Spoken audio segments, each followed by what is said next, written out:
elevated the name, if you will. During World War II, I was a young farm boy from West Virginia. I got the patriotic bug, joined the United States Army, ended up flying bombers in Europe, and ended the war transport in the Pacific. Finished college in the late summer of '49, recalled to active duty in the newly formed United States Air Force. I was assigned to an organization called Office of Special Investigations. The Air Force, as most of you know, was formed in 1947. OSI, as a central investigative agency for the Air Force, was formed, I think, in 1948. So everything was relatively new. Needless to say, starting in '47, UFOs were rather new. The Air Force Air Technical Intelligence Center was at Wright-Patterson Air Force Base, and I had my office in a building adjacent to it. And our organization was the worldwide investigative agency for the Air Force for any unidentified flying objects. This lasted for about 2 years. The project name was known as Project Grudge. It was the predecessor to a project known as Blue Book, which Ed Ruppelt headed. During my experience with it, I would collect the data I didn't collect it, it was sent into my office. I analyzed it. As a pilot investigator, I was able to offer some bits of advice to the Air Technical Intelligence people. Now, you might visualize a massive office, but as I recall, we had a first lieutenant, a secretary, and a technical sergeant. That was the essence of Project Blue Book when it started, or Project Grudge.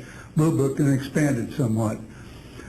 During the review as an analyst of these various documentary reports, if you will, or documents, I became clearly convinced that there was substance to what was being reported, in that we had ground visual, ground radar, airborne visual, and airborne radar confirmation of some of these sightings.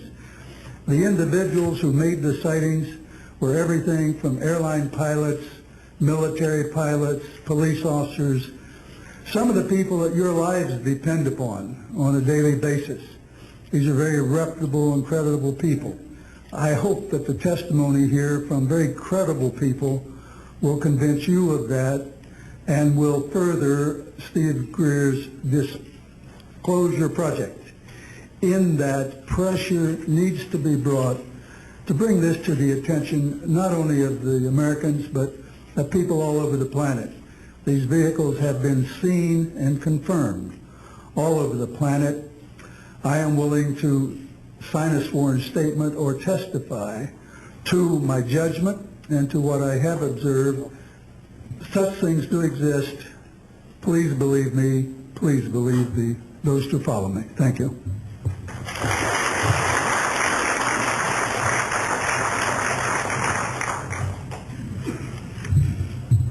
My name is Michael Smith.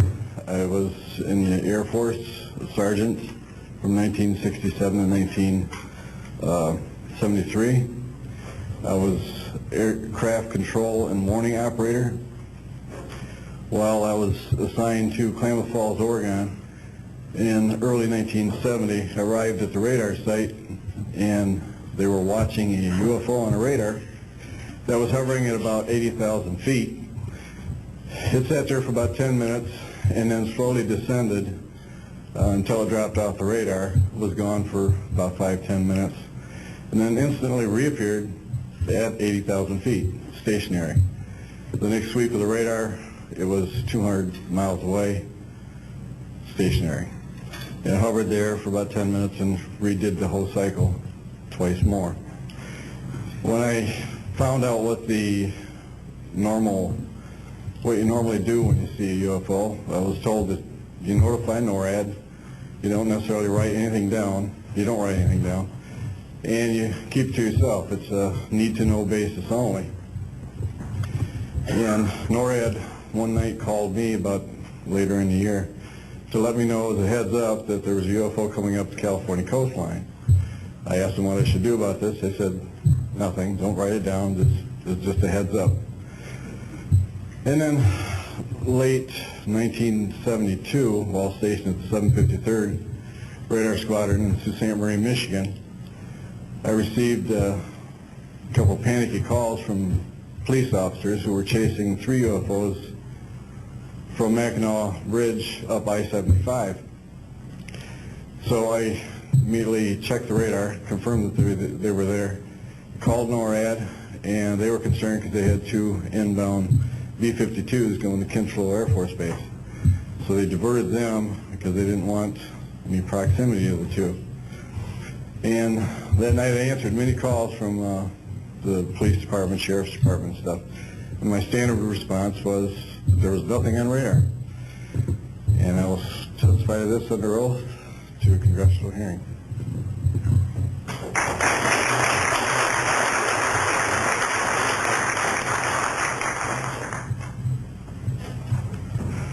Good morning.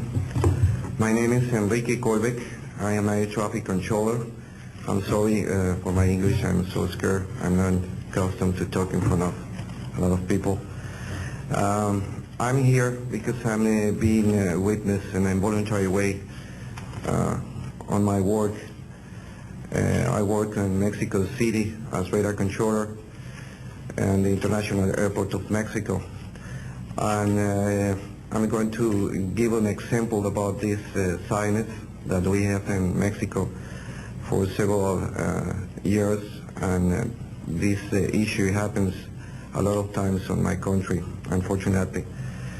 For example, March 4, 1992, we detected 15 objects west side of the Toluca Airport, that is very close of our international airport at 50 miles more or less. Then July 28 of 1994, we have almost a collision or something that we can name in that way with an international flight, domestic flight of Aeromexico 129, commanded by the pilot Raimundo Cervantes Ruano, that has a trash or something about in his main landing gear in the right leg. That's occurred at night at 10:30 more or less. Then in the next week, the same year, in the same moment, the Aeromexico Flight 904 has another almost collision that was reported for the pilot Corso, the Capitan Corso, at 11:30 in the morning, and we detect that object on a radar. Suddenly, just for a moment.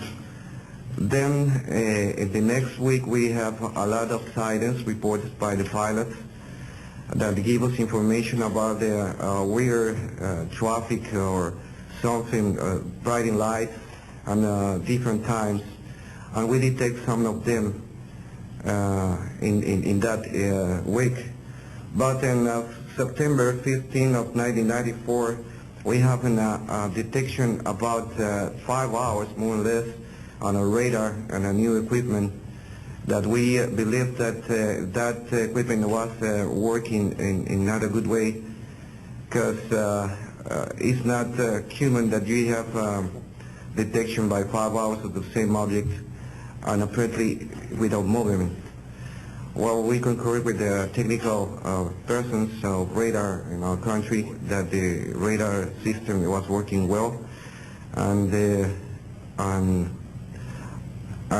was very exciting, and we surprised when at the next day we received information about a periodist named Jaime Maussan that is studied these cases in Mexico, about that sighting from a lot of people in the Metepec city.